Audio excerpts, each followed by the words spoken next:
Аткара жүрүшүбүз керек. Сабактан биз бул жерден эмне үчүн келдик? Алланын ыраазычылыгы үчүн. Бул илим мажлисинде, иман мажлисинде сөзсүз жүрөгүбүздү Кур'андын аяттары менен, пайгамбардын хадистери менен нурлап, ошону туура түшүнүш керек. Туура түшүнгөнгө кунт коюп угуш керек.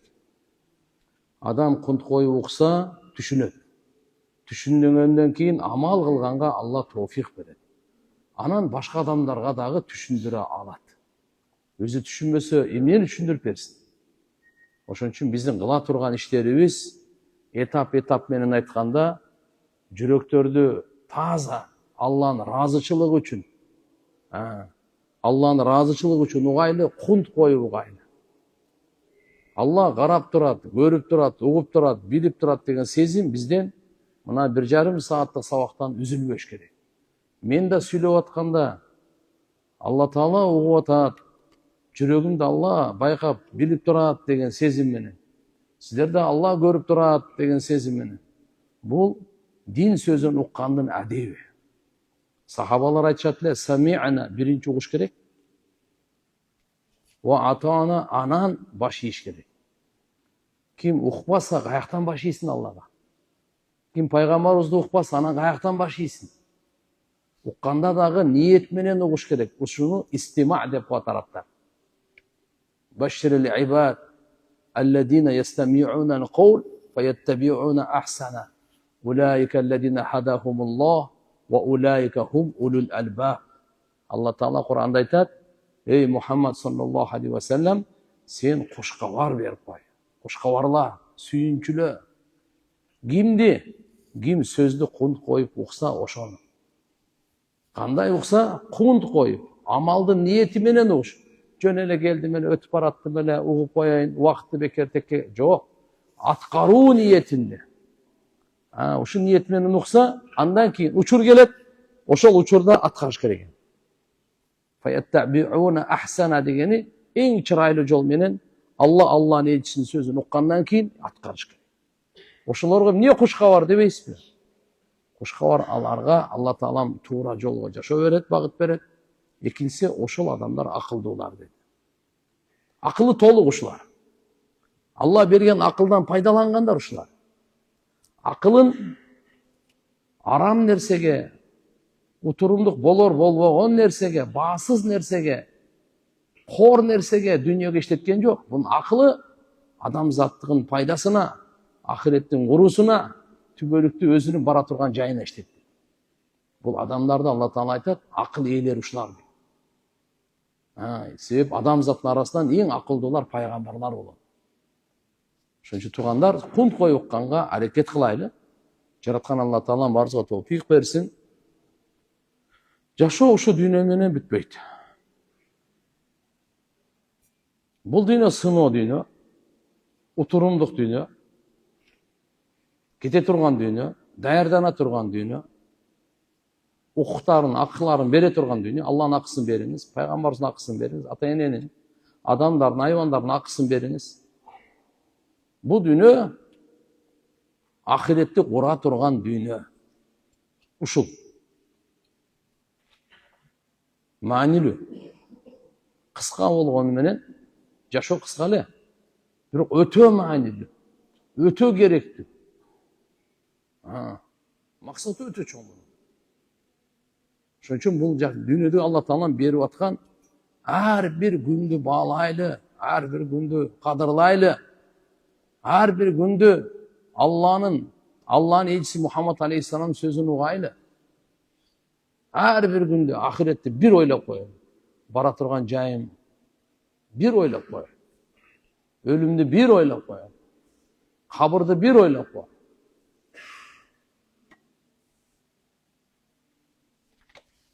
Kitebimizdagi Al-İman bi avalimil ahira ve mavakifiha. Ahiret alamlarına iman keltirүү. Ahirettegi bolo turgan avalдар, тура турган жайлар, кайерге барабыз. Ошолорго иман келтирүү. Пайгамбарыбыз мунун бардыгын Алла Таала берген кабарды бизге жеткирген. Hadisтерде айтылат, ахиретте тамаша күн эмес, өтө катуу ысык болот дейт. Азыркы 50-60 градус ысык эмес. Оттун ысыгы ысык эмес. Тандырдын ичи ысык эмес.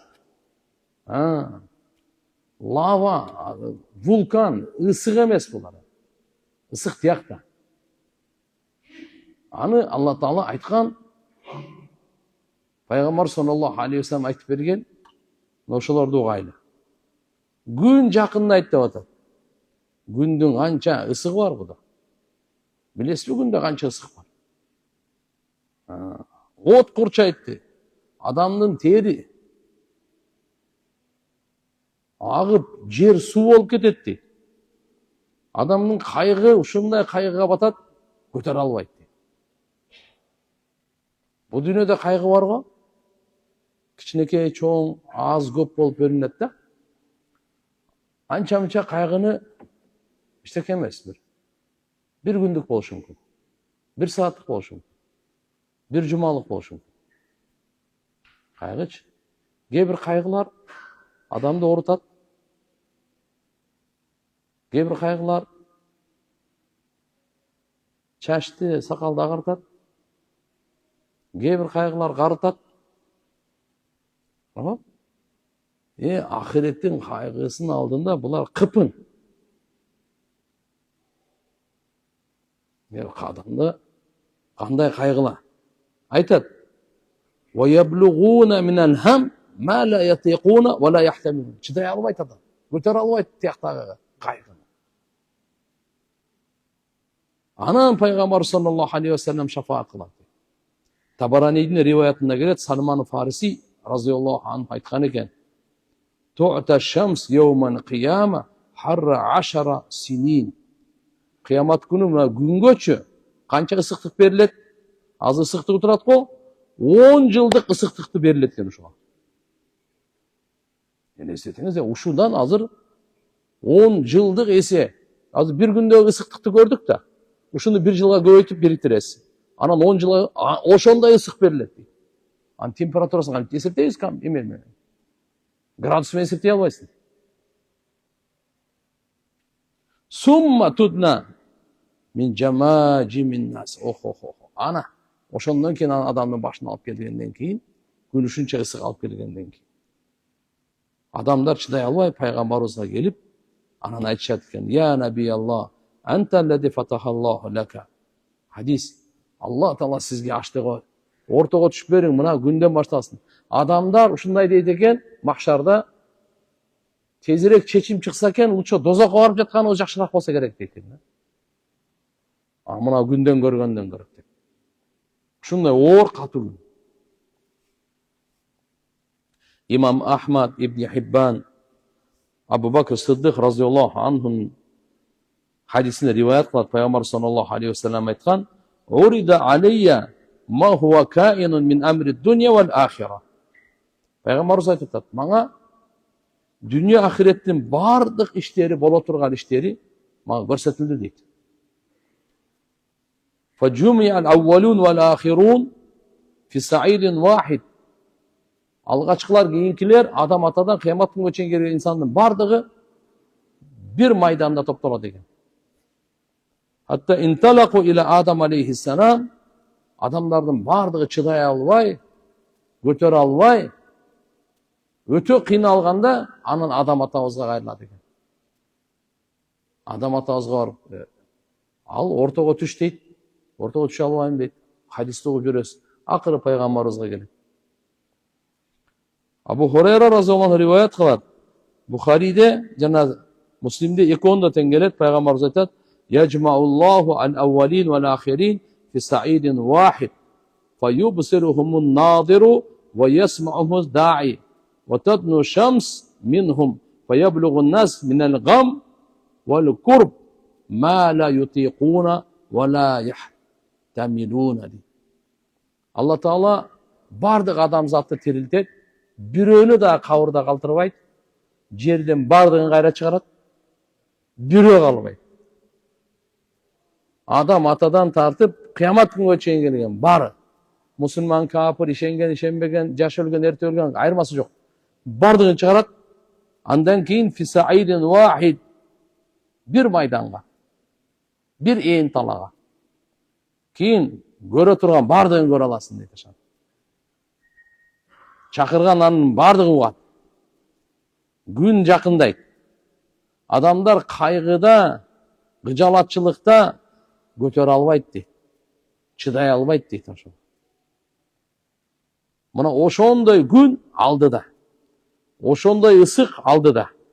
Ошондой кайгы алдыда. Ошон үчүн эчкимди ойлобойт ал жакта.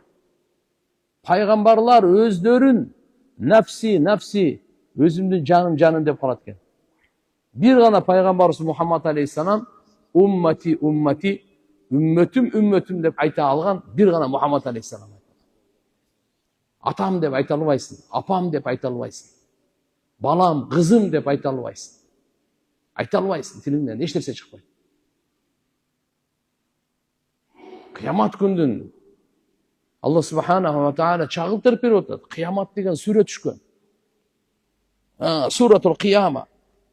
Кур'ан-ы Каримде өзү негизги ишеним багытында 3 нерсе айтылат да. Таухид, рисалат, кыямат. Акыйда илими дагы ушу 3 нерсе менен кетет. Ишеним илимдери. Ал эми биздин баягы намаз, таараттарыбыз, орозо, садакаларыбыз, булардын бардыгы ибадатта да. А ишеним ол негизги фундамент. Ишеним туура эмес болсо, кылган ибадаттын бардыгы бекер. Жакшылыктардын бардыгы бир тыйын. Ошон үчүн ишеним, биринчи таухид, Алланын жалгыздыгына. Затында, сыпатында жалгыз Алла, кылуусунда жалгыз. Жалгыз жашоо берет, жалгыз өлүм берет, жалгыз ден соолук берет, жалгыз оору берет, жалгыз бейишке киргизет, жалгыз дозокко кирет, жалгыз эсеп алат, жалгыз бардыгын Алла жалгыз кылат. Эч бир шериги жок. Алланын жалгыздыгы. Ааламды жалгыз жараткан, жалгыз талкалат, жалгыз кайра бардыгын өзүнүн бир бөлөгү менен. Бардык неемат жалгыз Алланын тарабынан келет, бардык сыноолор Алланын тарабынан келет. Вама асаба мин мусибатин фабидинилла. Алланын каалоосу сиз башыңыз оорубайт. Алланын каалоосу ичиңиз, тишиңиз оорубайт. Кайгы, кыжалат бардык Алланын тарабынан келет. Балалык, жаштык, карылык бул абал деп коет. Абалдын баары Алланын тарабынан келет. Аспап, нерселер биздин алдыбызда, абал Алланын алдында. Өлүм жашоон Алла өзү чечет. Кимди туура жолго, кимди бияка барын Алла Таала, кимге авир, кимге кордук Алла чечет. Пенде эч нерсе кыла албайт. Демек Алланын жалгыздыгына бекем ишеним болсун. Ырыскы жалгыз өзү чечет. Ажалды жалгыз өзү чечет. Ким бейиш, ким дозок, бир да пайгамбар кийгилишкенге, аралашканга акысы жок. Эч ким сүйлөй албайт Алланын уруксатсыз. Алла уруксат берет, анан пайгамбар сүйлөйт. Алла уруксат берет, анан периште сүйлөйт. Алланын уруксатсыз эч ким сүйлөй албайт. Эч ким шапаат кыла албайт. Пайгамбар шапааты Алланын уруксаты менен болот. Өзүнөн өзү келип эле ал жерде ол башка тияка өт, бияка өт деген эч ким жок жерде. Демек Алланын жалгыздыгы жүрөк отурсун. Бул ааламдын кожоюну, мени сизди жараткан, денебизге жан салган Аллах деген. Экинчи рисалат дейт. Алла Тааланын буйруктарын айтат. Ошо буйруктарын жеткиргенге пайгамбарларды Алла Таала тандагандагы учур менен акырын эң акыркысы Мухаммад алейхиссалам жиберген. Үчүнчүсү кыямат. Алланын жалгыздыгына ишен дагы башы кыямат сеники. Кыяматтагы рахат сеники. Издат сеники. Мондай ысыкта сен ысыкка күйбөйсүң, куйкаланбайсың. Мына дене дозокко отун болбойт. Аллага ишен жалгыздыгына шерик келтирбе. Башы. Кандай башы? Пайгамбар кантип айтса ошондой башы. Рисалат. Алла Таала месседж. Алла Таала кабарларды берип турат. Пайгамбар саллаллаху алейхи вассалам ошону түшүндүрүп берди. 23 жыл ошону чечмелеп түшүндүрүп берди бардыгы. Алланын каалоосун пайгамбарыбыз Мухаммад алейхиссалам түшүндүрүп берди. Алла эмнени каалайт? Пайгамбарыбыз Мухаммад алейхиссалам ошону түшүндүрдү. Биздин жаныбыздан Биздин малыбыздан Алла эмнени каалайт? Биз кандай болгондо Алла Таала көргүсү келет. Биз кандай жашаганды Алла Таала каалайт. Пайгамбарыбыз айтты. Биз кандай жашашыбыз керек? Эмнени сүйлөшүбүз керек? Пайгамбарыбыз айтты. Аллага жага турган сөздү пайгамбарыбыз айтты. Аллага жага турган амалды, Аллага жага турган мүнөздү, Аллага жага турган мамилени пайгамбарыбыз баарын айтып берди муну. Кайсы нерседен Алла нааразы болот? Баарын айтты. Кайсы сөздөн Алла нааразы?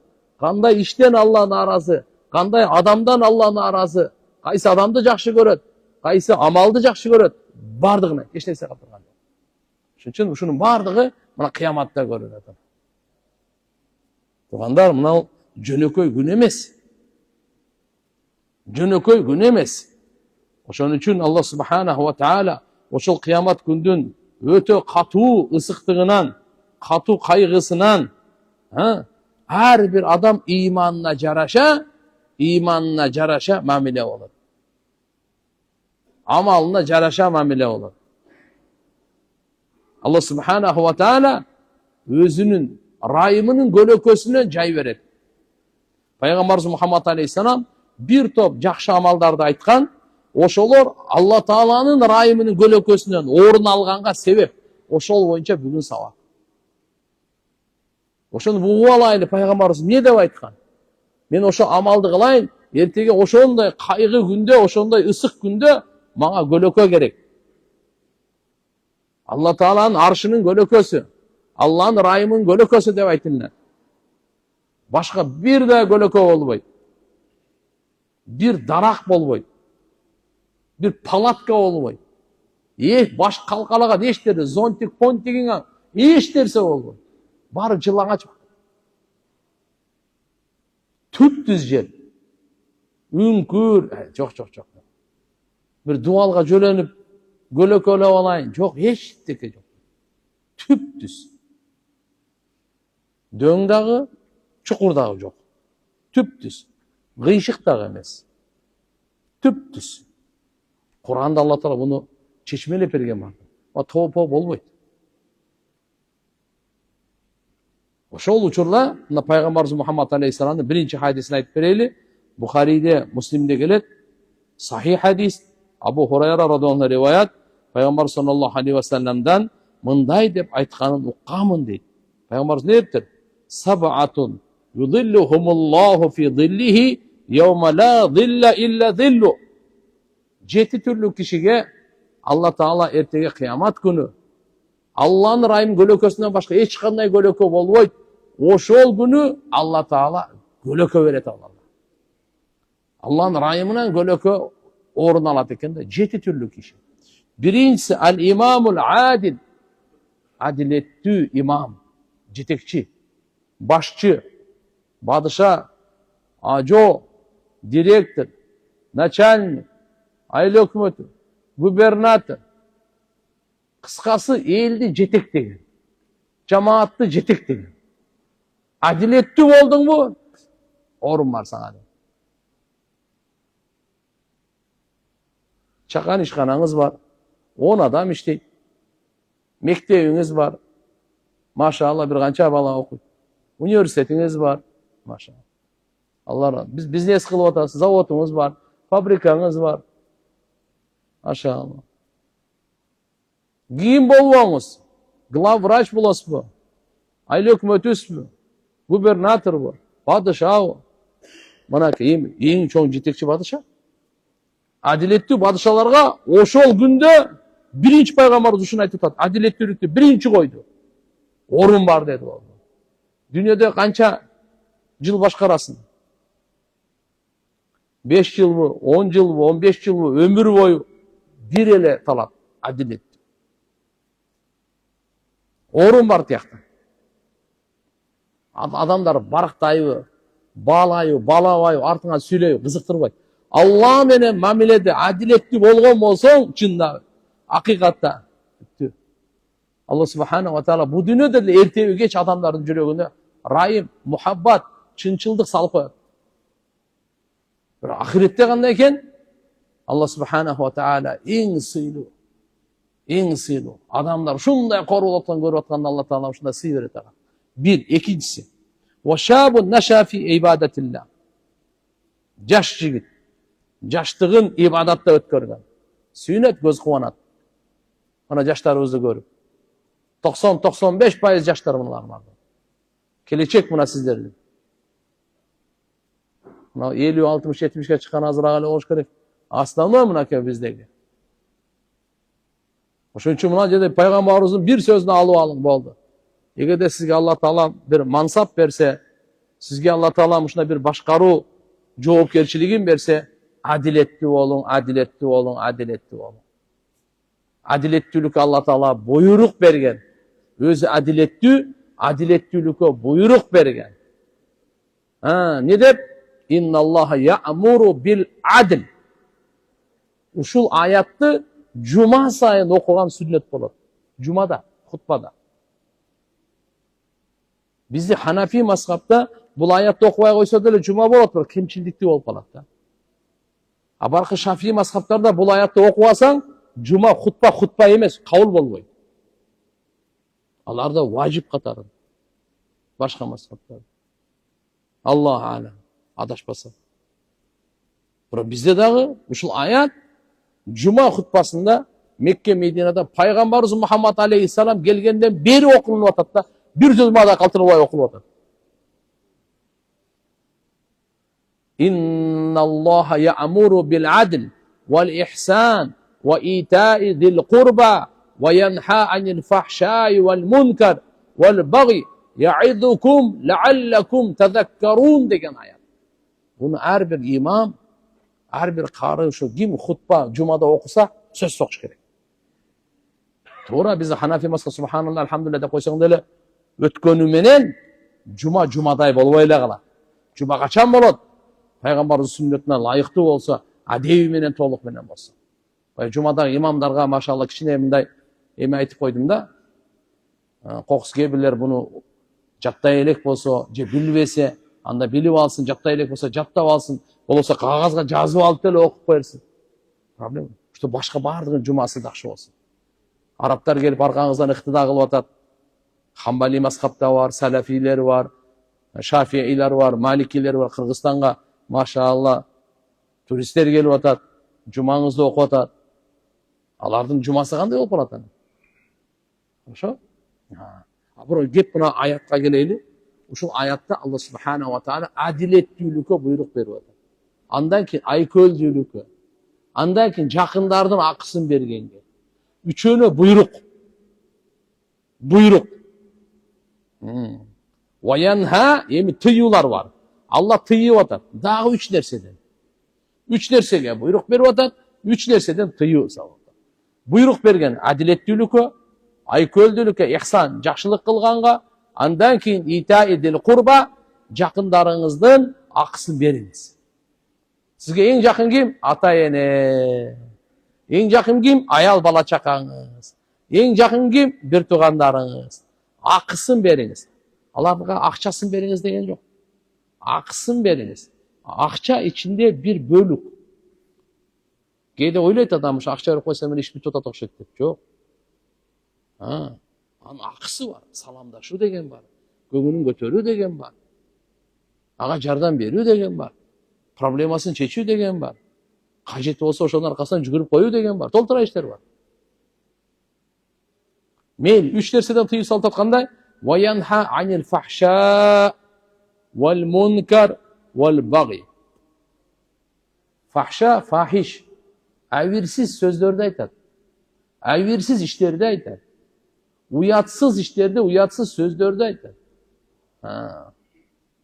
Вал фахша мункар. Алланын элчиси наразы болгон бардык амалдарды айтат. Арам нерсени, мункар нерсени. Алла жек көргөн. Пайгамбарыбыз жек көргөн. Алла тыюу салып атат ошолорго. Бирге күнөө, кылмыштуулук, бузукулук баардыгы кирет. Вал баги аша чапкандык, зулумдукту айтат. Адилеттүү падышага каршы чыккандыкты айтат. Ушунун баардыгы ушунун ичине кирип кетет. Яидукум Алла силерге насаат айтат дейт. Бул Алла башка бирөө эмес, Алла силерге насаат айтат. Мүмкүн силер насаатты кабыл аларсыңар. Бунун пайдасын дүйнө ахиретте көрөрсүңөр. Насаатты кабыл алып койгула, өй туугандар. Адилеттүү болгула, айкөлүү болгула, туугандардын акысын бергиле, уятсыз иштерди, сөздөрдү токтоткула, күнөөлөрдү, арам нерселерди токтоткула, зулумдук, аша чапканды токтоткула. Алланын насаат. Яидукум. Алла силерге вааз айтат, насаат айтат. Лааллакум тадаккарун. Мүмкүн эсиңерге келерсиңер. Кабыл аларсыңар насаатты. Пайдасын силерде көрөсүңөр. Иште жакшыларды кыла бергиле, жамандар таштап койгула, 3 ишти кылгыла, 3 ишти таштагыла. Пайдасын силерге эле. Чөйрөңөр пайдаланат. Бүткүл эл пайдаланат. Мейли, мына жерге адилеттүүлүк деп атат, адилеттүү батчы. Экинчиси, жаштыгын ибадатта өткөргөн ана жаш. Ибадатта өткөрөлө, зынада эмес. Мына бүгүн эле билим ажы инибиз дамыла мындай аборт жаман көбөйүп кетти. Мектеп окуучулар, мектеп бүткөндөр ойноштук, арам жол менен никесиз кошулуп, боюнда болуп калып, жөн эле барып берип туруп. Биз каяка кетип атабыз? Ата бабаларыбыз бизге эмнени таштап кетти эле? Пайгамбарыбыз бизге эмне таштап кетти эле? Ушунун баарыбыз аракет кылсак болот да. Бир 5-6 кишинин мойнунда эмес да бул. Жалпы элдин мойнунда да. Кыямат күнү жооп беребиз. Ар бирибиз айтайлы. Чөйрөбүзгө даават берейли.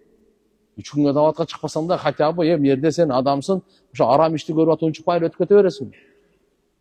Акырын эби бар токтот, болбойт, Кыздарыбызга, башка кыздарга, балдарыбызга, бизден качан таза урпак калабы, же зынакорлор калабы төлкө? Арамкорлор. Зына көбөйгөндө билип коюң. Кан төгүү көбөйөт. Жер титирөө көбөйөт. Жаман оорулар, ата бабаларың укпаган оорулар көбөйөт. Мен бул жактан силерге барып мындай оюман чыгарып айтып аткан жерим жок. Зына айырсыз иш, арам иш, аягы суюктук. Арам иш бул эне. Эч качан мусулман адам арам жол менен баш кошпойт. Өзүңү токтот, өзүңү карма. Ак нике менен баш кош, проблема жок. Шарият уруксат берген. Бирок азыркындай болбойт. Bunun kesepeti жаман. Үй бүлө талкаланат. Билесиз ба, ажырашуу статистикасы кандай? Страшно. Неден кетип атат? Мына ушуга окшогон арамкордон кетет. Башка жаш кызды сүйүп калдың, сулуу деп кетип калдың, акчасы бар деп кетип калдың. Алда бир балака баары бир иман, коркуу жок, өлүм алдыңда эмес. Ахирет жооп берем, эмне эч нерсе жок. Мына татынакай аял 5-6 бала чакаң менен отурат. Проблеманын үстүнө проблема. Буга өзүнчө бир тема болот го, Кудай кааласа мен. Совсем башкака кетип калбайын да. Ошон үчүн туугандар, давайте. Баарыбыз иншалла бир кыстырма болсун. Мына нерселердин баарына биз катуу күрөшүшүбүз керек. Балдарыбыз бойго жетти, жакшы үйлөп коелу. Кыздарыбыз бойго жетти, жакшы турмушка берип коелу, жакшынакай кылып. Анан болор болбогон нерсени ажырашууду жаман көбөйдү да. Киши сабырдуу эркек болойлу, мындай көтөрүмдүү мындай yani. Болор болбогон нерсеге деле кичине дүнүйө аз-маз көз жумуп койсо болот, кечиримдүү болуп койсо болот. Эркек деген бир киши аз-маз неме болот да. Катындардын ар бир сөзүнө илешип эле, ана сен мындай дедиң го, сен мындай дедиң го деп. Кичине машалла кичине айбаттуу болуп, олуттуу болуп, туура тарбия керек, айтуу керек. Бирок биз өзүбүздөн баштайлы да биринчи ошо. Үй бүлөгө убакыт берип, аларды жакшы көрүп, жакшынакай немесин карап. Биз азыр бири-бирибиз менен ушундай кылып айтпасак, буну көтөрбөсөк, ким көтөрөт аны? Карап тур. Ошо келип аткан биздин үйүбүзгө кирип келет. Эгерде бирөөнүн арамдыгын токтотпосок, биздин үйүбүзгө эртеби жакын кирип келет. Бирөөнүн үй өрттөлүп атат го, сен ничего деп жүрөсүң, сага жөн эле келет ошо. Сен балдарыңа келет. Ошон үчүн биз жапа тырмак баарыбыз мынау үй бүлөлүк институту сактап калганга, түшүндүңбү? Акнике менен баш кошконго баарыбыз аракет кылышыбыз керек. Азыр эмне үчүн ажырашуу болот? Кудайга шүгүр, ата мекен согуштарда ата бабаларыбыз аны Кудайга шүгүр катыган нам менен эле нормаль жашап. Азыр ушу дүйнөгө өйдө сотко өлтүрдү. Башка намахрам аялдар менен кыздар менен ушуга окшогондордун бардыгы мына келип туруп бардыгы татынакай аялы бала чакасы сыздаган бойдон эшикте калды. Анысы тиякта, бунусу тиякта. Так андан да качып кетип, анысын өлтүрүп, бунусу түрмөдө, бунусу көрдө, бала чакасы талада. Биз каяка кетип атабыз? Сөзүм ушул жок болсо айткыла. Анан мен ушул отура беребиз бана. Тутугандар, чогуу бардыгыбыз аракет кылайлы. Ар ким өзүнчө өйрөсүн. Машалла, сиз кафе иштетесиз. Алла разы болсун. Келген кеткендин бардыгын айтың. Сиз таксовать этесиз. Отурган любой клиентке айтың. Врач, сиз канчадан пациент келет сизге? Ушуда бир эки сөз кошуп кое бериң, эчтеке болбойсуз. Ремонт кылып атасыз, анасын оңдоп атасыз. Салам айтып, эки сөз кошуп кое бериң. Дордойдо кайерде иштесеңиз дагы. Автобус айдайсыз, автобус айдайсыз. Канча деген адамдар турат. Ассаламу алейкум, машалла, мана 5 Давай үй бүлөнү жактакай карагыла. Айтып кое, эскерте бериң, эскерте бериң. Бул жакшы нерсе. Алла разы болсун, жүзүңөрдөн эме кетпесин. Давай бүгүн ата-энелерге майрам күн.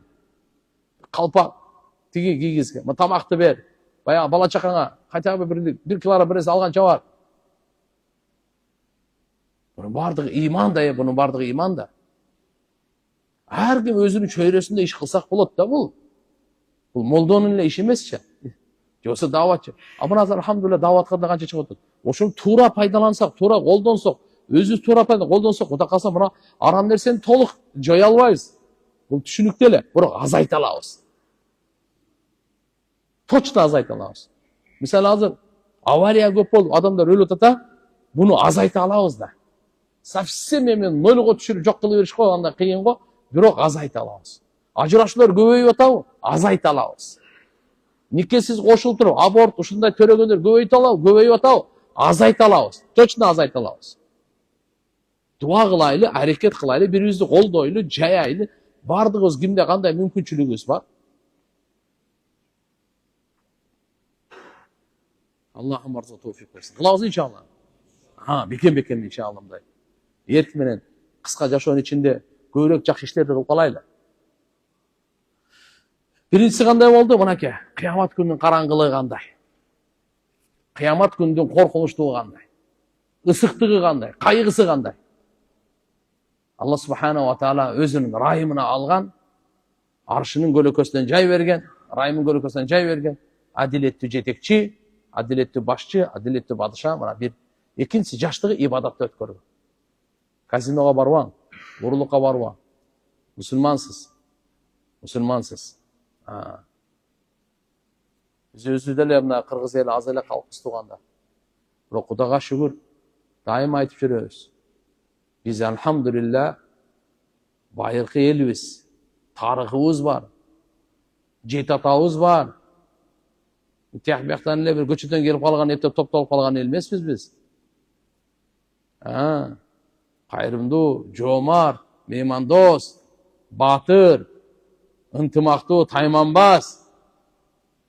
Бар, алхамдулилlah. Ата бабалардан канча тарыхы. Биз мына 100 жыл эле карабаң, арыраак караң кандай болгонбуз биз. Ошон үчүн туугандар, иншалла, бизде ардамыздуулук керек. Динсиз мүмкүн эмес. Имансыз мүмкүн эмес. Буга иман тарбия кылат.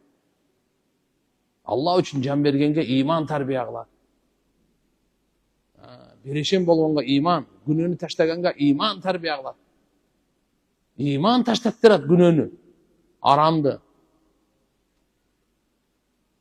Кайра башкага өтүп кетем. Ла илаха иллаллах, астагфируллах. Шабу наша фи ибадатилlah. Экинчиси кайсы экен?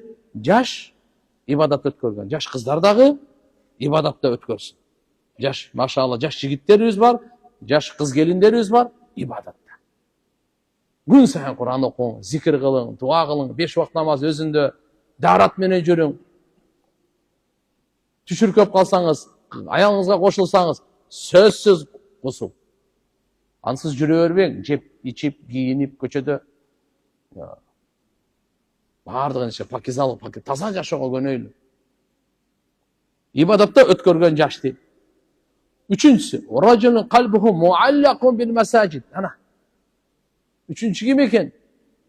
Жүрөгү мечиттер менен байланган. Мына азыр бүгүн сабакка келгендер, Алла разы болсун. Рахмат. Ар биз өзүбүз үчүн келебиз го. Ар биз өзүбүз үчүн келебиз го. Мечит Алланын үйү го. Ошо кичине бир аз болсо дагы кичине бир ойгоно кетейин, бир нерсе алып кетейин деп. Мына мечит, жүрөгү мечитке байлангандар келип отурат берди. Кимдин жүрөгү мечит менен байланбаса бул жерге отура албайт ал. Дүние менен байланган дүниеде болот ал. Тамак аш менен тамак аш, бильярд менен байланган бильярдда болот. Кумар менен байланган кумарканада болот ал. Буякта мечит, бул жер мечит бул. Бул Алланын үйү бул. Ар ким келе бербейт. Алла жакшы көргөн келет, Алла чакырган келет. Пайгамбарыбыз айтып койду, кимдин жүрөгү мечит менен байланса, кыямат күнү Алланын аршынын көлөкөсүнө жайылат. Алланын райымын өзү айтып атат. Демек, бул дүйнө азыр мечитке келип атканыбыздын пайдасы бул дүйнөдө эле эмес, ахиретте түбөлүктү көрөбүз. Көрөбүз иншалла. Бул дүйнөдө алхамдулилlah канча арам нерседен сактанасың. Шайтандын көчөдө канча азгырыгы бар. Мечитке келип, хотя бы шамдан куптанга чейин сабакка катышып кетип атасыз. Бул чоң нерсе бул. Бул өтө чоң нерсе. Просто кадырлайлы, барктайлы, бекем кармайлы. Жөн убакытты бекер текке өткөрө турган нерсе эмес бу. Демек, мынакей мечит, жүрөгү мечит менен байланган. Жумушуңузду кылыңыз. Полиңизге чыгыңыз. Чакан ишкаларыңыз бар. Мамлекет кызматкерлери бар. Проблема жок. Иштеш керек. Бардыгына. Ден соолугун карайсыз, таксовать этесиз, электричество, сантехника, үйдү курасыз, куруп атасыз. Азамат. Өнүгүп атабыз. Кудайга шүгүр, миллион эсе шүгүр. Жолдор оңолуп атат. Капчыгайларды көрүп атасың, кандай эс алуу жайлар. Ата-энелер алхамдулилlah азыр маша канча ажы, канча умурага балдарын иманга тарбиялап атат. Ичимдик азайып баратат, наркотик азайып баратат. Кудайга шүгүр. Кээ бир бирок все равно биз ушул жерден токтоп калбашыбыз керек. Мына жерде мынакей жүрөктү мечитке байлап жашайлы. Жүрөктү каяка байлап жашайлы? Мечитке байлап жашайлы. Бат эле экен адамдар, бат эле. Бул дүйнө тез эле болуп кетип кеткен ары бери. Мына ушу бир жуманын ичинде билбейм канча жаназа окуп бердим. Тооба кылдым. Я Алла. Эмне болуп атабыз? Ошо түшүнбөйдүр. Ал эртеге жума окугам. Кече эле жума окудум, кайра эле жума. Ятакарбы заман, пайгамбарыбыз айткан. Кыяматка жакын заман жакындаша түшөт деген. Дүйнө ахирет жакындаша түшөт деген да. Кандай убакыттын берекеси кетти. Мына кече Мыктыбек Усупович, билесиздер, Абдулдаев. Жакшыбай экебиз эле. Чогуу Кабага киргендик. Чогуу умра кылгандык. Алла рахматына алсын. 20-25 күн бир мурда эле жаназада жолуктук эле. Ошондо да ошо Каражы Кашта. Жолугуп калып, салам алейкум, жаназа окуп, мынтип карасам, байке, салам алейкум, кандай сиздин соңуңуз жакшыбы? Максат ажыганда уже канча болуп келген. Бир канча убакыт болуп калды жолукпаганыбызга. Сүйлөшө турган аябай бир маанилүү иштер бар. Болду байке, качан болсо мен дайыммын. Эми качан мен? Ошондо 20 күн өтпөдү, жаназасына барып калды. Ишенип ишенбейт да акылчы. Баарыбызга любой время келиши мүмкүн. Дайым болуп жашаганга жетпейт.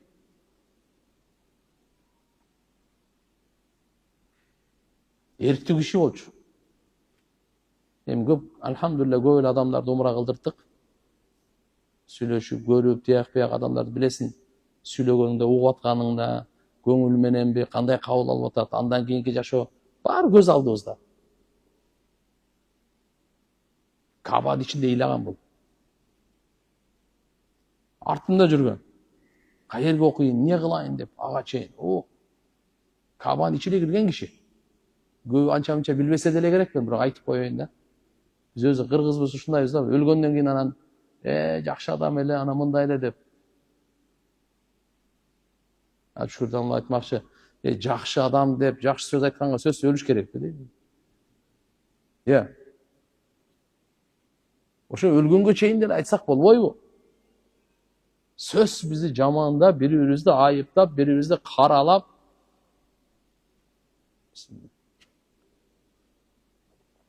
Баарыбыз бүгүн чечим чыгарайлы. 4-күн. Иншалла өлгөнгө чейин бирөөнүн көңүлүн ортпайм деп. Болду десеңиз, Алла хидаят берсин, болду мен. Экөөбүз неме кыла албайт экенбиз. Мен тилиме жаман сөз чыкпай эле койсунчу, мен кетип калайынчы. Рахмат. Түшүндүм, болду, рахмат. Сөккөндү токтотуң. Мына жаштар көбүнчө азыр неме болуп атат, карап туруп. Бул жакшы эмес, бирөөнүн энесин сөккөнчү, бирөөнүн атасын сөккөн. Пайгамбарыбыз айткан, чоң күнөөлөрдүн чоң күнөөсү деген. Ким ата энесин сөксө? Сахабалар таң калып, я Расулулла, ата энесин сөккөндө адам болобу деп таң калган. Пайгамбарыбыз не деген? Бунун мааниси, ким бирөөнүн ата энесин сөксө, ал дагы бунун ата энесин сөгөт. Демек сен ата энеңе сөгүш алып бердиң. Мына ушуну айткан дейт. Ошон үчүн өзүңүн ата энең го, тем более башка бирөөнүн ата энесин да сөкпөйүн. Эмне болуп кетсе да сөкпөй эле коюңчу. Жол бербей койду сизге. Сизден алдыңына келип туруп алды, кезегиңизди алып койду, түртүп берди, жеп аткан наныңызды тартып алды. Сөкпөй эле коюңчу ошону. Теңелбей эле койчу ошого. Эч нерсең жок анан. Эми көрдүң да эми. Деңгел ушул болсо эмне кыласың? Алла хидаят берсин, машалла. Берди, кайра дагы берип кой. Уступка кылып кой, эчтеке кетпесин. Только даражаң көтөрүлөт. Алда кетет. Коомчулукта азыркы болуп аткан, болор сөгүшүп кетип эле, тияктан арматурасын көтөрүп чыгат, бияктан пистолетин көтөрүп чыгат. Бияктан немесин, кая нерв. Болор болбогон нерседен кандай. Көрүп атабыз, келип атат, ошон үчүн айтып атам мен. Турганда кичине сабырдуу болойлу. Азма токтоо болойлу. Кечирим сурап коелу, кечирип койгондон. Өтө бериңиз. Жаса мындай кылып коелуңуз. Асмас кысып койду. Эмне болду? Ана мына тияктан жол, энең башты алды уже. Шайтан жыргап, кол чапты. О, молодец, красавчик, давай. Алып кел, арматура алып чыктың, сен пычагыңды алып чык, давай. Шайтандын иши ошол да. Шайтандын иши ошол да. Экөөң тең дозокко барышың керек. Экөөң тең дозокко барышың керек. Пайгамбарыбыз эмне деди анан? Ким кичпейин тандап коюп бүттү. Ошол эле үй бүлөдө дагы. Болор болбогон нерсе менен урушуп кетип эле катыны токмоктоп, ажырашып. Кайсынысын айтып күтөбүз, туугандар, давай. Мечит менен алхамдулилла жүрөктү байлайлы. Кудай кааласа көп нерседен жамандыктан сакталабыз. Ишенип коюң. Мечитке келип кетип жүргөн адамчы, алхамдулилла жашоонун утугунда, ийгилигинде. Мейли буякта сабак болсун, болбосун. Кандай болгондо дагы мечит менен жүрөктү байлап жүрөйүн. Чет мамлекетке барсаңыз дагы жүрөк мечитте. Бул жакта болсоңуз дагы жүрөк мечитте. Сапарга, балдар менен эс алганга проблема жок. Бирок жүрөк мечитте согуп турсун. Мынакей. Андан кийин ورجلان تحابا في الله اجتمع على ذلك وتفرق عليه. Эки киши бири-бирин Алла үчүн жакшы көргөндөр. Жолугушса дагы Алла үчүн жолугушат экен. Коштошса дагы Алла үчүн коштошот экен. Мына ушундай досторго Алла Тааланын райымынын көлөкөсү. Ушундай досторго даңк болсун. Ушундай достор көбөйсүн. Ушундай досторго завидовать этип, мына арман ушуларга болсун. Бир дос, 10 дос, 100 дос айырмасы жок. Бирок достошсоң, ушундай достошпосо достошпой эле кой. Алла үчүн достошкондор дейт. Алла үчүн достошкондор. Алла үчүн бири-бирин жакшы көргөндөр. Акча үчүн эмес, манса үчүн эмес, байлык үчүн эмес, улут үчүн эмес, уруус үчүн эмес, суруулук үчүн эмес. Ким үчүн? Алла үчүн. Саясат үчүн эмес, көрүп атабыз. Дагы көптү көрөбүз. Тирүү болсок. Жалганчы болбой эле. Өзүбүздү өзүбүз алдап, ахиретибизди бузбайлы. Бу дүйнөдө өтүп кетесиң. Тияк чатак эди. Хаин деп коет, кыянатчы. Пайгамбар ошон үчүн айткан. Я Алла, мени ушундай куу достон сакта, эки көзү мени карап турат, жүрөгү аңдып турат. Жакшылыгымды жашырат, жамандыгымды билгизбей жайылтат. Ана. Баары эле дос боло бербейт. Биз ойлойт экенбиз, тегерегибиздин баардыгы эле дос деп. Андай эмес. Алла үчүн достор, кыямат күнү достор. Ал-ахилла yawma'idin ba'duhum li ba'din adu illa al-muttaqin. Allah Kur'an-ı Kerim'de aytат. Dostlar бардыгы кыямат күнү бири-бирине душмандар. Душмандар бири-бирине. Конкретно душмандар. Бир гана таквалар гана. Таква ким? Алладан коркуп, Аллага баш ийген, арамдан таштайт. Мына таква. Фарыздарды аткар, арамдан сакта. Мына чыныгы. Таквалар гана кыямат күнү достор болот. Түбөлүктүү достор ошолор, бири-бирине жардам бергендер ошолор. Акча дос, саясат дос, дүнүйө дос, катын достор бар азырчы, катын достор бар. Ошон үчүн шариаты намахрам, махрам маселесин катып айткан. Эстейли тургандар, дос болойлу. Ворожулани тахабба филла. Эко. Айткан жок пайгамбарыбыз мына жерде, мына эки дос. Бирөө 70-ке чыккансың, бирөө 40-ка чыккан деп. Бирөө 30-га чыккан, бирөө 50-ге чыккан. Айткан жок бул жерде. Бирөө бай, бирөө кембагал. Бирөө кыргыз, бирөө дунган, бирөө уйгур, бирөө өзбек, тажик, казак айткан жок. Африканец болсун, кореец болсун, иман келтирге дос ал мен. Эки саясатчы айткан жок анде. Эки киши мусулман иманы бар. Дос болду Алла үчүн. Айтып атат ана пайгамбар dedi. İçtema ala dalik ve tefarrak ala dalik. Топтосу жолугушса Алла үчүн жолугушат. Боптур коштошсо Алла үчүн коштошот. Аллага аманат досундар. Дагы көрүшүп калсак, көп көрүшөйлү. Көрүшпөй калсак тияк. Бири-бирибизди издешейли дейт. Чыныгы достор ахиретте бири-бирин издешет. Мына пайгамбарыбыз Мухаммад алейхиссалам досу Абу Бакр Сыдык радиаллаху. Дос деген мындай болот дейт. Дос деген мындай болот. Андан кийин ورجل دعته امرأة ذات منصب جوسا منصب وجمال فقال إني أخاف الله. Allah Taala'nın arşının gölökösünü jay alganдар, rayının gölökösünü. Kim eken? Azırkı eki dosttan keyin ушундай аял дейт. Мансапта. Колунан иш келет да. Экинчи сулуу. Кейбир риваятта келет, бай. Көчөдө калган эмес. Ошол даже ушуну арбып, акырын зынага чакырып атат да. Бул эмне деп атат?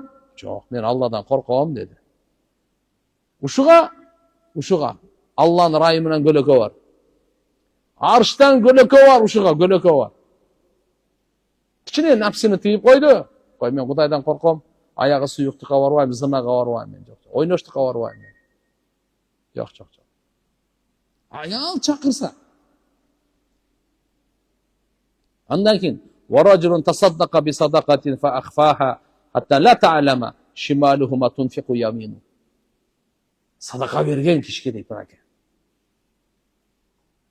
Садака бергенде жашыруун берет экен. Ар кимге айтып, көрсөтүп, мактанып, упай топтоп. Жок. Жашыруун берет экен. Даже ушуга чейин жашыруун оң колу менен бергенде, сол колу билбесе дейт мына. Эми датаво деп атат да, ушуга чейин жашырганга аракет кыл дейт. Сол колду токтоо, сен көрбөй тур дейт. Я. Менин эки колум сизге караганда мага жакын да. Демек сол кол оң колдукун көрбөсө анан башка да. Жашыруун берген садака Алланын ачуусун басат дейт. Жашыруун берген садака кыямат күнүнүн ысыгын жоготот. Жашыруун берген садака кыямат күнү сизге көлөкө болот дейт. Жашырын берген садака жаман ооруларды жок кылат. Рак, балакатындагы. Бирок калыс Алла үчүн берсин, ооруларды кандай жок кылат. Биз башыбызга бале түшкөндө ана садака беребиз да. Ага чейин берейин деген ой жок.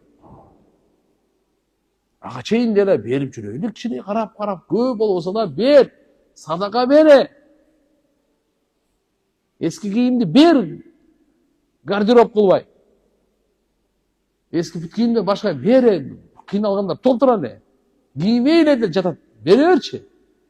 Bir nan деле берчи садака. Я айнанып кетейин. Бирок кичине бир нерсе бер. Колуңду ач. İslam dini бергенди үйрөткөн дин. Берген кол алган колдон жакшыраак деген дин. Пайгамбарыбыз адамзаттын жоомарты, элестетиңиз. Ошондой пайгамбардын үммөтүбүз. Ушундай садака берген, жашыруу садака берип жүргөн адам эртеге адамдар кайгыда, кайынаган ысыкта, ыйлаган ыйда эмне деген күндөрү ошодо Алла субханаху ва таала аршынын көлөкөсүнөн көлөкө берет.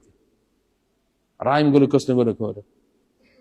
Акыркысы ورجل ذكر الله تعالى خاليا ففاضت عيناه.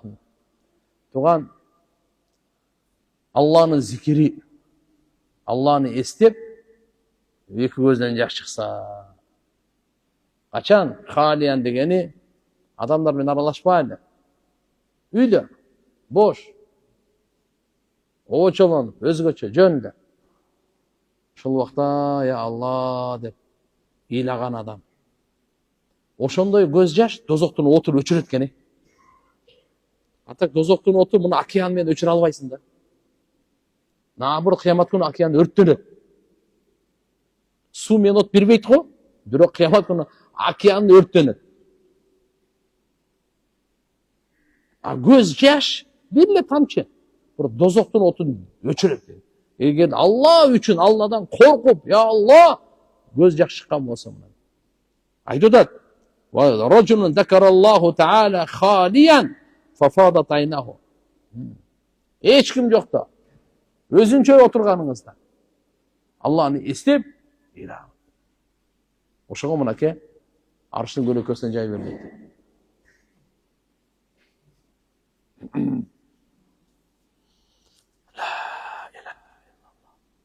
Bir rivayette mınday daha gelgen. Bir kişi namazın vakitlerin eski alattағы namaz okuydu deydi. Varacını yura'i şams li mevakiti salah. Uşuğadağı arştın kölökösünden jay var. Varacın in tekelleme bi ilm ve in sakata an hilm. Mınday degen varken arştın kölökösünden jay algan kişiler süylese ilim menen süyledi. Cahil, nadan süylebet.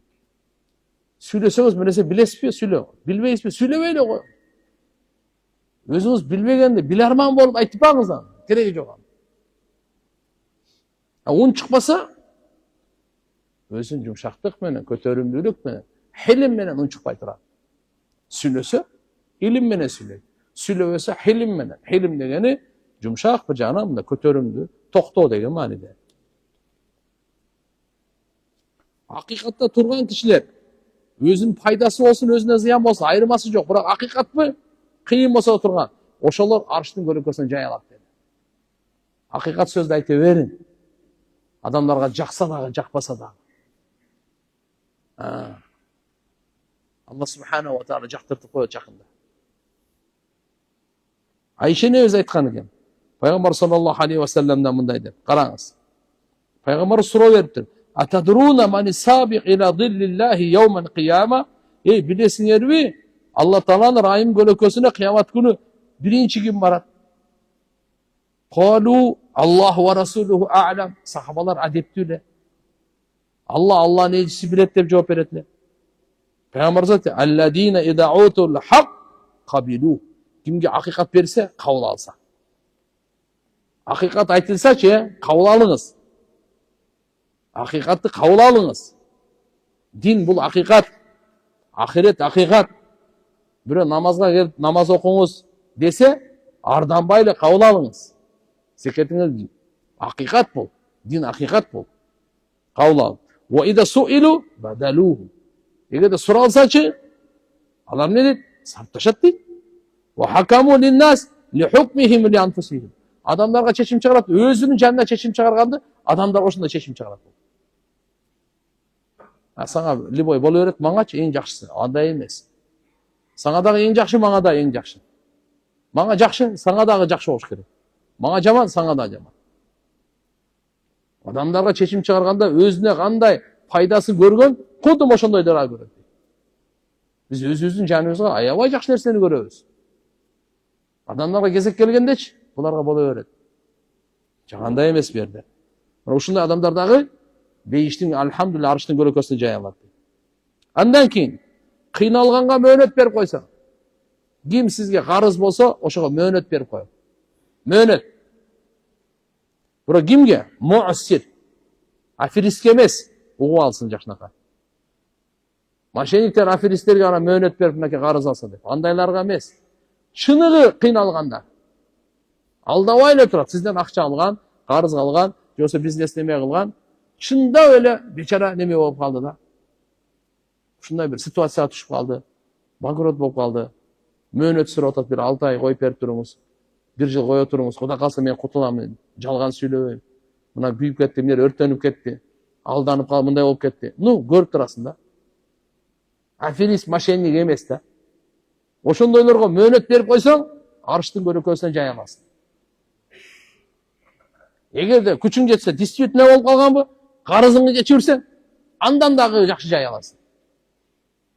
Айтып койду мына Абу Хурайра разияллаху риваят бар. Пайгамбар саллаллаху алейхи ва саллям айтты: "Ман андара му'сиран ау вада'a лаху адаллаху Аллаху яумал кияма тахта зилла аршихи яума ла зилла илля зиллу."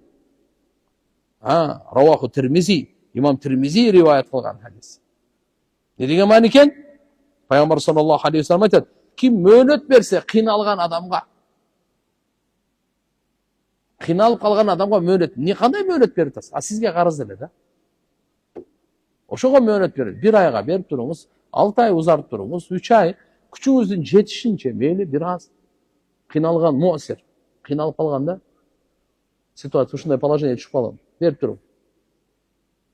Бир, экинчисичи, вада'a лаху дегени кандай? Тарака лаху шай'ан мимма лаху алейх. Бир аз кечирип койдуңуз. Сизге 10 000 сом карыз эле, 5 000ди кечтим, кыйналып атасың. 5 000 эле берсең болот. $1000 карыз эле. Көрдүңүз, бала чакасы бар, кыйналып атат. Ошо $500 мен мындай эле кечтим. $500 эле берсең болот. Ошондой адамга арыштын көлөкөсүнөн жай таяр. Бул гайыптын соодасы. Эртең кыямат күнү келе турган соода. Алла барыбызга товфик берсин. Мага дагы товфик берсин. Ушундайларга алхамдулилла кичине мөөнөт узартып коелу. Ошондо ниет кылып коюңуз сразу. Хадистен уккан элем, мөөнөт Кудай кааласа иншалла Алла ушу амалымды кабыл кылып койчу депчи. Я Алла, мен мөөнөт бердим мынакей. 2 ай мөөнөт бердим. Я Алла, мына сен үчүн бердим ушуну. Аллага 2 рекет намаз окуп дуа кыл. Я Алла, ушундай амал кылганга мага товфик бердиң, сага шүгүрлөр болсун. 2 айга мөөнөт бердим мен. Же болбосо, я Алла, мынакей $1000 карыз эле, 500-ün сен үчүн, ыраазычылык үчүн кечирдим. Башка мени мактасам башка эмес. Сен действительно кыйналып калган экен. Баласына памперси жок, баласы ооруп аткан экен, дары-дармеги жок. Ушундайларга мынакей жай бар.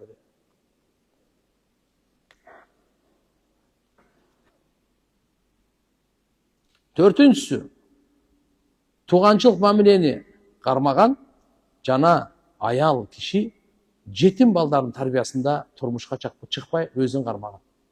Буларга да арыштан көлөгө бар экен. Кара, Анас разияллаху анху риваят бар. Пайгамбар саллаллаху алейхи ва саллям айтты бир хадисте: "Саласатун фи зиллил арш яумал кияма." 3 түрлүү адам кыямат күнү арыштын көлөкөсүндө болушат. Яума ла зилла илля зиллу. Андан башка эч кандай көлөкө болбойт ал күнү. Биринчиси кайсы? 3 түрлүү адамдын биринчиси. Василul рахим. Туганчылыкты кармайт. Атаңдын туугандары бар, апаңдын туугандары бар. Өзүңдүн бир туугандарың бар эң биринчи. Тууганчылыкты кармай. Так. Айтат: "Язидуллаху фи ризқихи ва ямудду лаху фи ажали." Алла Таалачы тууганчылык кармаган кишинин рызкысына береке берет экен, өмүрүнө береке берет экен. Экинчиси: "Ва имраатун матат заужуха ва тарака алейха айтаман сигаран фақалат ла атазавваж уқиму ала айтами хатта ямуту ау юғисахумуллах." Аллаху акбар. Не дейт? Бир аял күйөөсү өлүп калган, жана жетим балдар таштап кеткен. Жетим деп кимди айтат? Күйөөсү өлүп калган, атасы жок, балагатка толо элек балдарды, ошолорду жетим дейт бизде. Мына Ошто жапалакты баягы баарын эле жетим дей берет го, билесиздерби? Жетимдер каякта жүрөсүңөр? Алар да мындай жөнөкөй эле сөз да, мен досторум көп эле да. Жетим кандай? Жетим жаман кечиктин го деди. Алардын сөздөрү ушинтип да. Ал жетим эмес, бул жетим деген шарияттагы жетим ошолорго. Бая напряженный келет атабыз да, баягы бир сааттан бери напряженный келет атабыз да. Ал кичине ушуларды жапалактын жетимдерине айтып коеюн да. Жакшы досторубуз бар эле, бечара. Өтүп кетти. Арзиев Нургазы деген досум бар эле. Аябай машалла. Мыкты боксер эле. Мейли башка жака өтүп кетпейли. Эмне кеп не болду? Жетим балдарын жетим деп не? Балагатка толо элек атасы өлгөн. Ажырашып кеткен, алар жетим болбойт. Атасы тирүү эле болсо жетим болбойт. Анан балагаттан өтүп кеткенден кийин ал да жетим болбойт. Балагатка толгонго чейин жетим болот. Эки шартта. Биринчиси кандай экен? Атасы өлгөн болсо, экинчиси балагатка жете элек болсо. Ошондой балдарды бул эне эмне деп атат? Айтат: "Ла атазавваж", турмушка чыкпайм дейт. Неге? "Уқиму ала айтами", жетимдериме карайын да дейт. Мен турмушка чыгып өтсөм, башка күйөөсү болуп атат дейт. Анын өгөй баланы кабыл алабы, албайбы, кандай болот? Хатта ямуту. Же алар өтүп кеткенге чейин, же Алла Таала жардам бергенге чейин.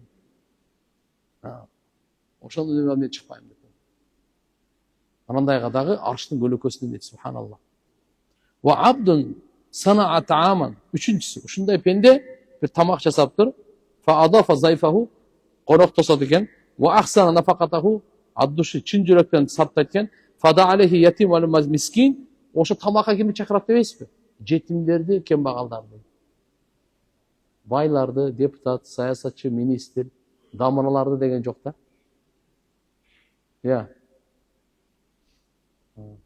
Кимди чакырат? Мына. Ушуга дагы арыштан көлөгө бар экен. Өмүрдө хотя бы дайыма кылбасак деле бир аддушы тамак жасап туруп, бир жетимдерди, кембагалдар чакырып тамак берип койбойбу, кандай дейсиңер? Хотя өмүрдө бир эле жолу. Эгерде мүмкүнчүлүк болсо жылына бир жолу. Алла дагы мүмкүнчүлүк болсо айына бир жолу. Аптасына берсе совсем ал. Кээде кимдин көзү карамагында жетим балдарды карай турган болсо, пайгамбарыбыз эки манжасын көрсөтүп айткан. Кафирул ятим ва ана, жетимди кепилдикке алган менен мен кыямат күнү ушундай тирилебиз деген. Ушундай жакын болобуз деген. Эки манжа, сөөмөй ортоңку манжады. Мен. Анан ва ат'амахум ливажхилла азза ва жал. Жакшы тамак жасап, жетим менен кембагалдарды чакырып, Алла үчүн жедириңиз. Болду. Башка үчүн эмес. Шайлоо жакындап атат. Же болбосо үйдө күзүндө көмүр чүрүш керек эле. Булар керек эт. Я, же кой кайтартышың керек эле. Бир башка ишти аралаштырбайлы да. Калыс Алла үчүн жетим кембагалдарга бир тамак берип коелу. Эч алардан башка неме болбосын. Şu Peygamberimizin hadisine bir amal kılır. Buna uşular kıyamet günü arştın kölökөsүндө. Vakit var mı? Andan keyin وَمِنْهُمْ Allah subhanahu wa ta'ala meni gözömөлдөp жүрөт деп эле жүрсөң, ошого да ошо орун бар экен. Muraqib деп коет bunu. Tabarani'nin rivayeti, Abu Umama radıyallahu anh'ın rivayet, Peygamber sallallahu aleyhi ve sellem aytat, "Thalathatun fi zillillahi azza ve cel yevme la zilla illa zillu." Üç türlü kişi bu жерде мындай деп атат. Карачы. Пайгамбарыбыз канча жакшы амалдарга бизге ушунчалык берип коюптур да. Мынасындай болбосо, мынасына илешип калсаң болот. Бунусуна илешип калсаң болот. Бунусуна болуп калсаң болот. Тияктан жай алганга мүмкүнчүлүк көп болуп атат да.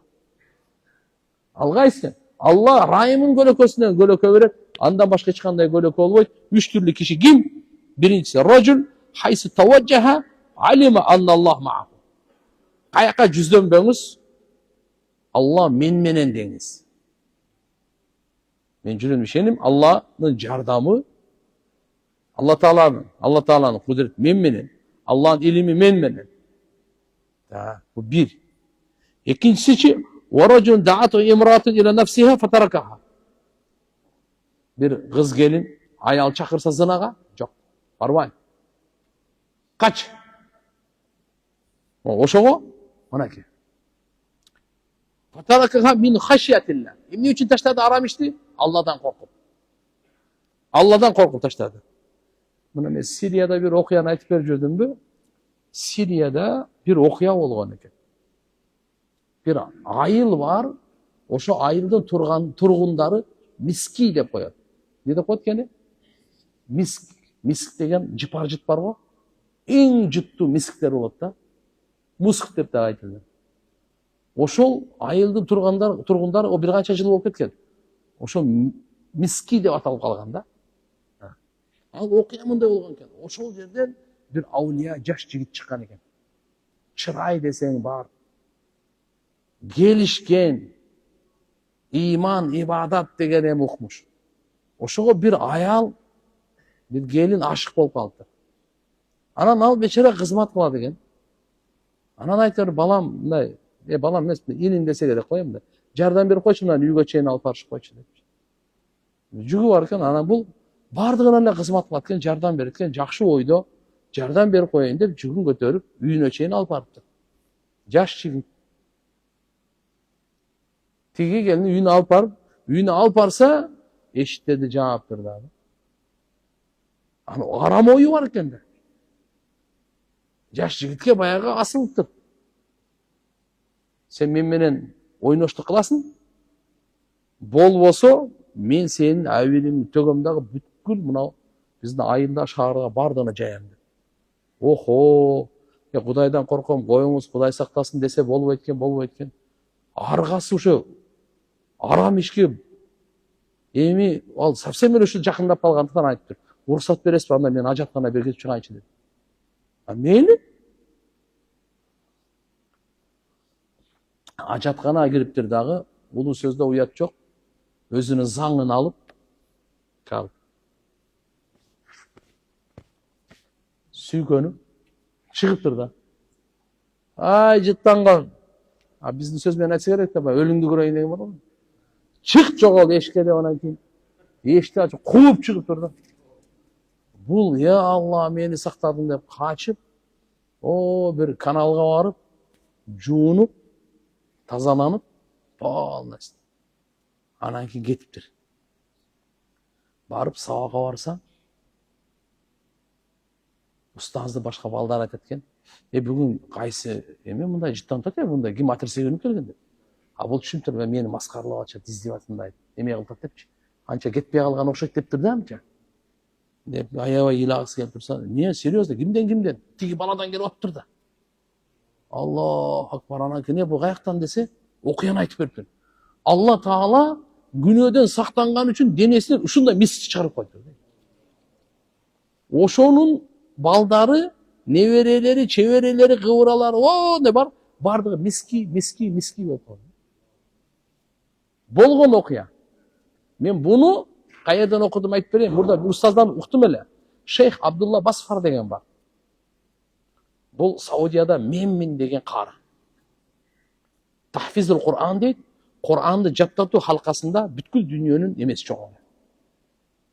Ошо киши Сураты Юсуф дейт. Юсуф сүрөсүн, Кур'ан-ы Каримде Юсуф деген сүрө бар. Ошонун тафсирин жазган. Ошол тафсирдин ичинде ушул окуя бар.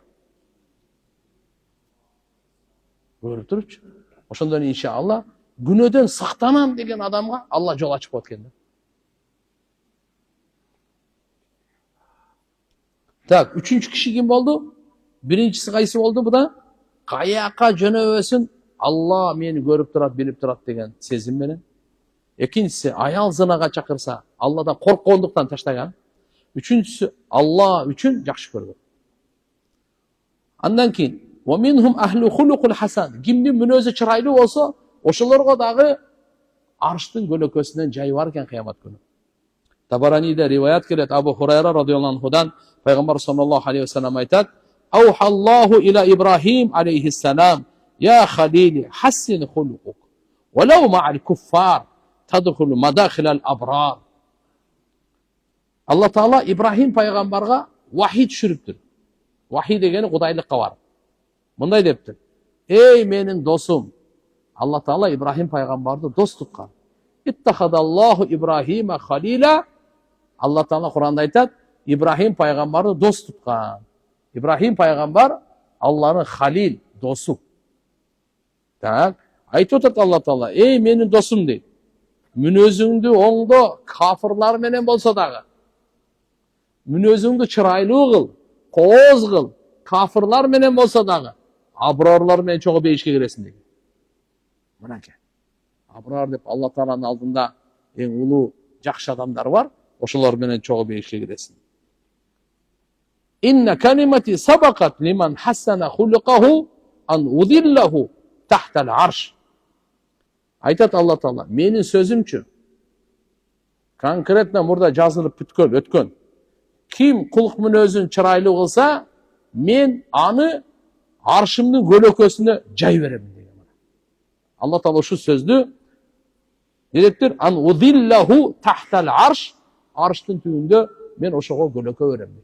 Алла субханаху ва таала мынакей мүнөзүн чырайлуу кылганга, мүнөзүн чырайлуу.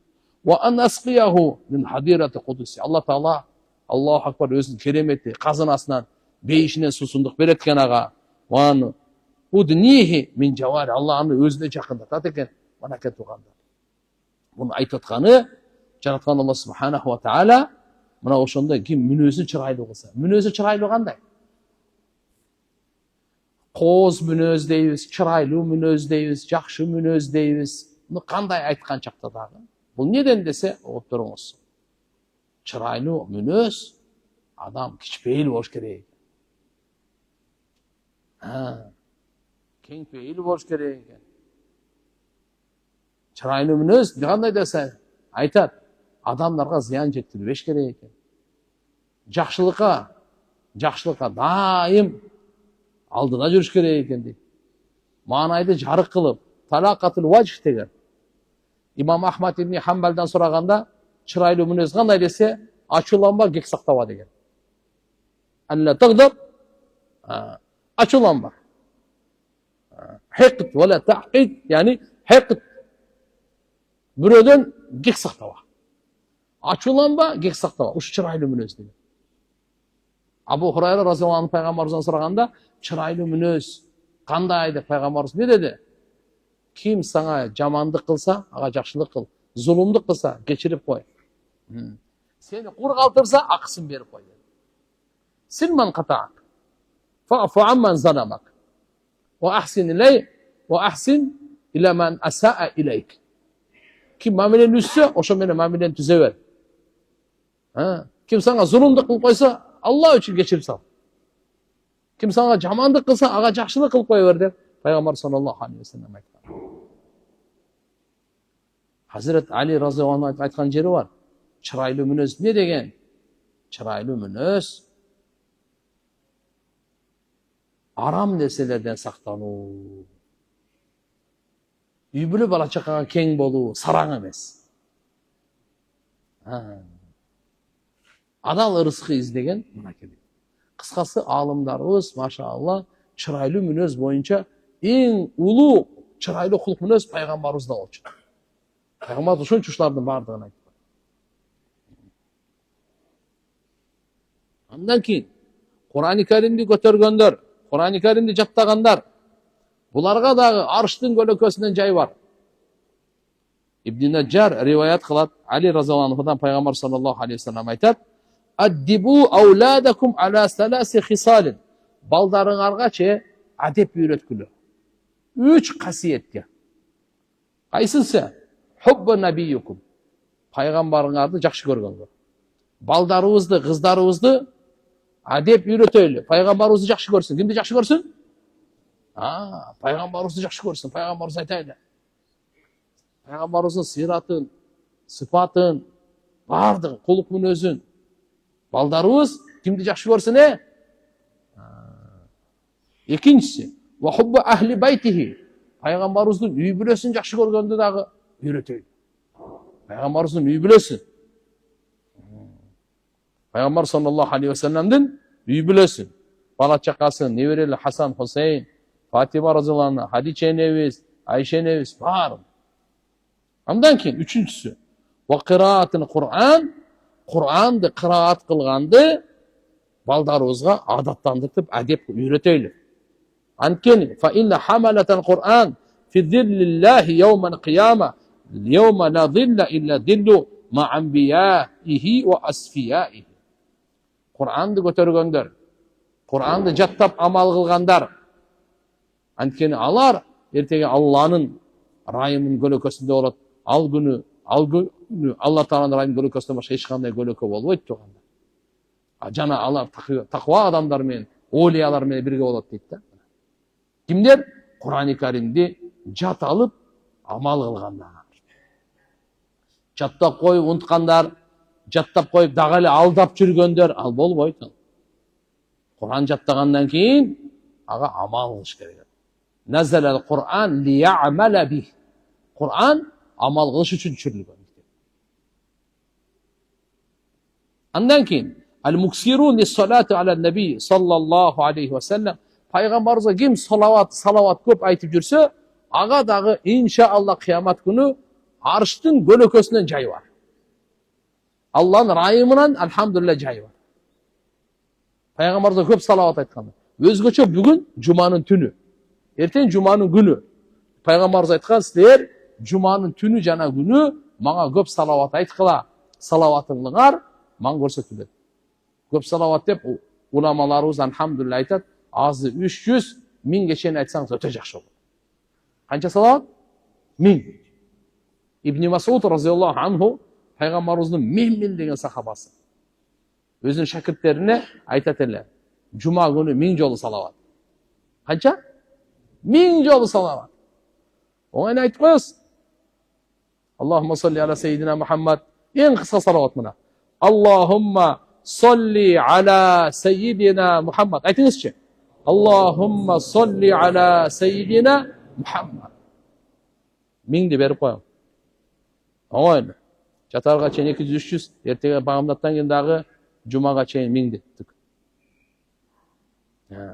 1000 салават. Эми эми үстөп кетпеби? Хотя бы 300. Үстөп муксирге кирейли да. Муксир дегеничи некене көп салават айткандар. Ал кайсы? Алымдар айткан 300 айтсаң, сен көптүн списогундасың уже. Көп айткандын списогундасың, 300 айтсаң. Аллахумма салли аля сейидина Мухаммад. Эң улуу абзел салават намаздагы.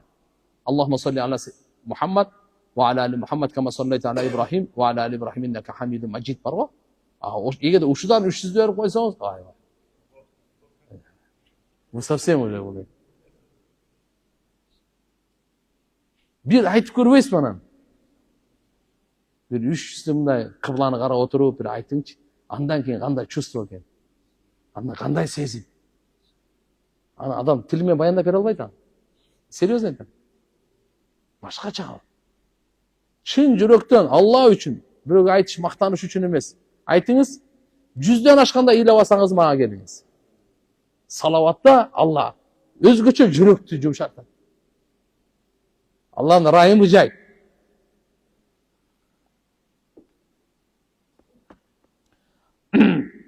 Мындай дейт. Дайлами риваят кылат. Анас разияллаху анхудан марфуан саласун тахта зиллил арши яуман кияма. Ман фарраджа ан макрубин мин уммати ва ахья суннати ve aksara salati aleyya dedi sallallahu aleyhi ve sellem. Üç türlü adamga kıyamet günü bular arştın gölökösünden jay alışat. Alар kimler? Men ümmetimden kaygıga batkan adamdın kaygısını çekse. Kaygıga batıp kaldı problemada. Oşonu siz jardam berip koydunuz. Kolunuzdan gelişince. Uşuga. İkincisi, meni sünnetimde tirilse. Man ahya sünneti. Kim sünnetimdi? Tuğanlar, bugün sol kol menen jegенди toktotойлу. Peygamber sünneti on kol menen jeybiz. Peygamber sünneti Bismillah dep jeybiz.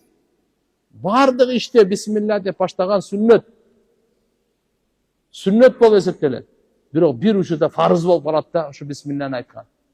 Кайсы учурда? Mal soyгондо. Bismillahi Allahu Akbar. Ne болуп калат экен? Farz.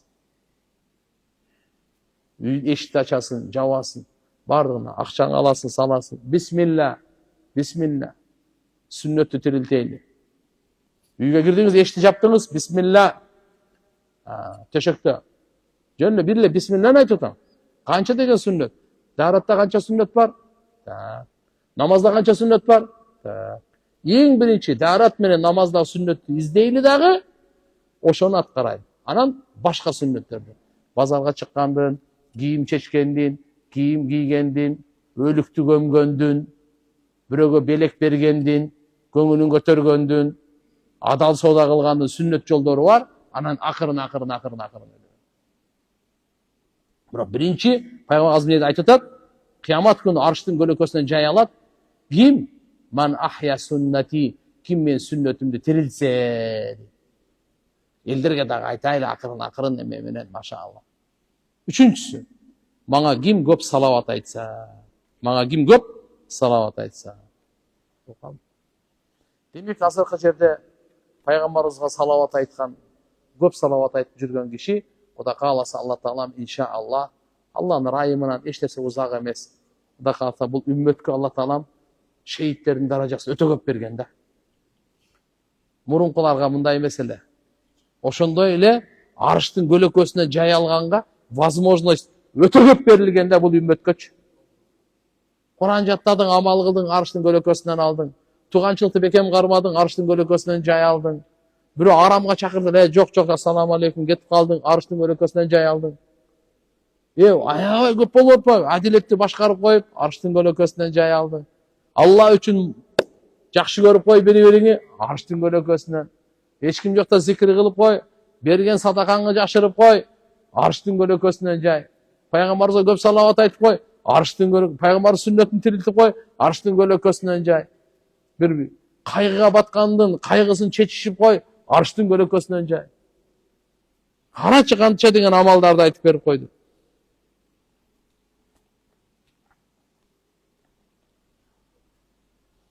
O minhum al-mut'imuna ciya, açka kalganlarga tamak berүү, özgöçö.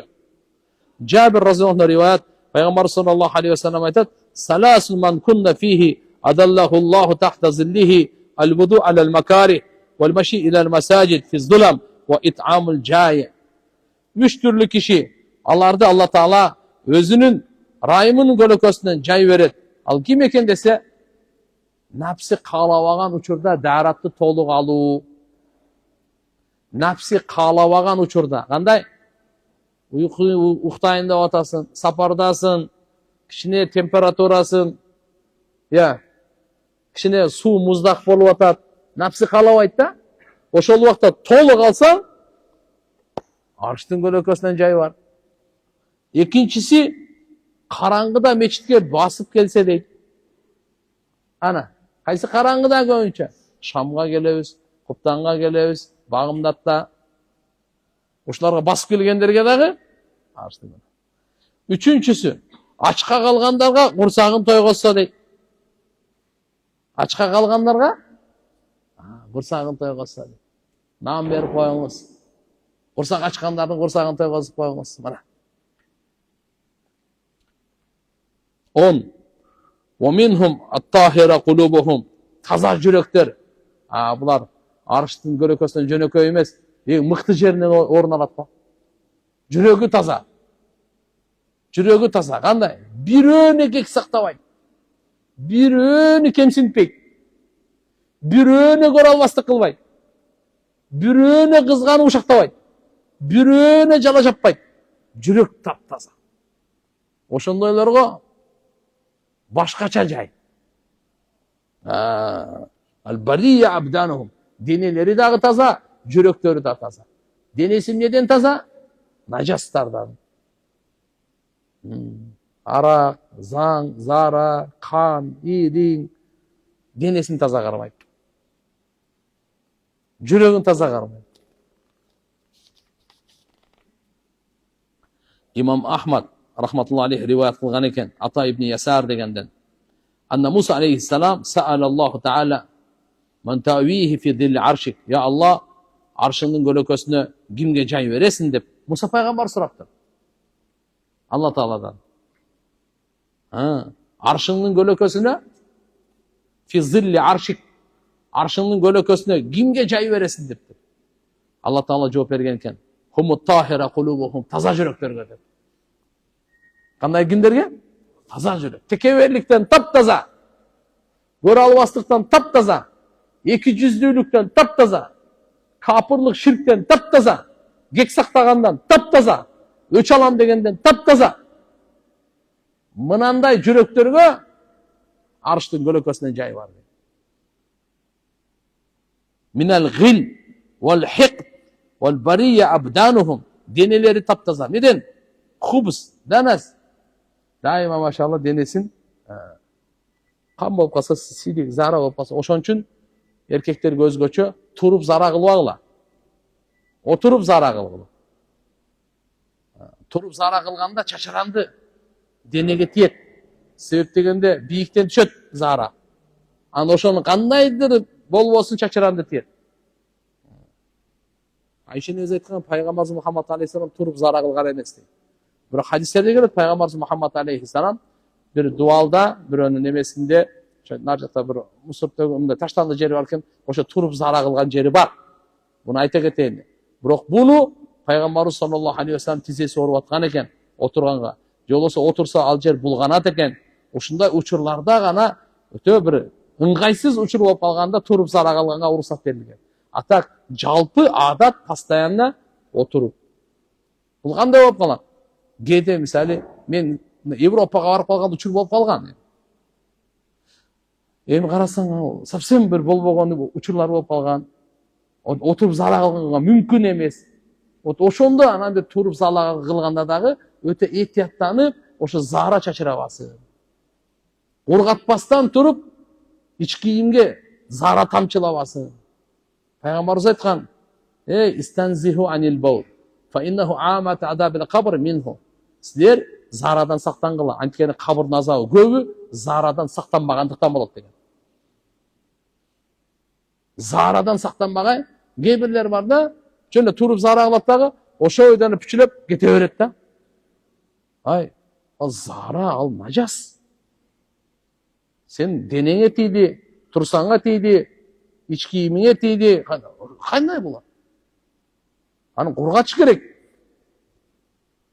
Мейли, мурда эми кесектин доору болчу. Азыр мисалы жарат кагаздары бар. Ошо менен кургаткандан кийин истибра деп коебуз, калдык зараларды чыгаргандан кийин анан жууп коюш керек. Анан дарат менен. Ислам дин тазалыктын дини.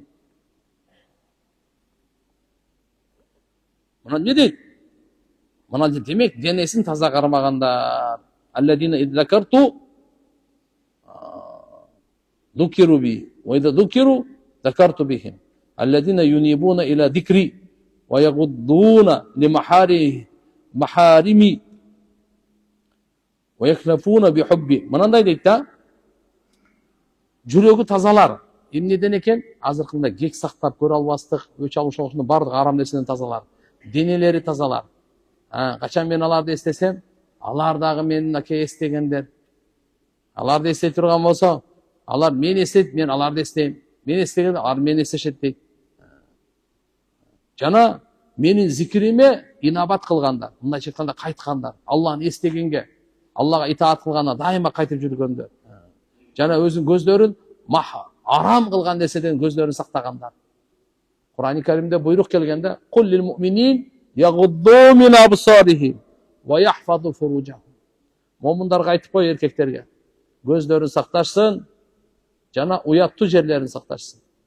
Куллил му'минат, момун аялдарга, иманы бар аялдарга да айтып кой деди пайгамбарыбызга. Не деп? Ягудду мин абсарихинна ва яхфазна фуружахум. Уяттуу жерлерин, көздөрүн сакташсын, уяттуу жерлерин сакташсын. Годдул басар деп коет, көздү тартканды айтат. Намахрамбы? Көздү тартып койгон. Биринчи көз түшкөн иштеке эмес, аркасынан ээрчиткен чатак. Канча деген риваяттарда келет. Пайгамбарыбыз айткан, көз зына кылат деген. Тил зына кылат, кол зына кылат. Жараткан Аллах субханаху ва тааля баарыбызга товфик берсин, амал кылыштыкка өзү жардам берсин. Жана жайылтканга да күч кубат берсин. سبحانك اللهم وبحمدك نشهد أن لا إله إلا أنت نستغفرك ونتوب إليك اللهم صل وسلم وبارك عليه برحمتك يا أرحم الراحمين.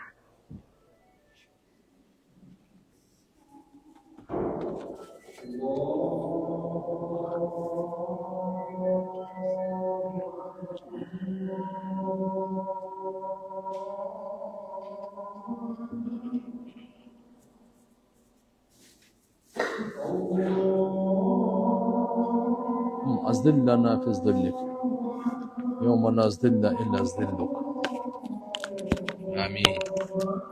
اللهم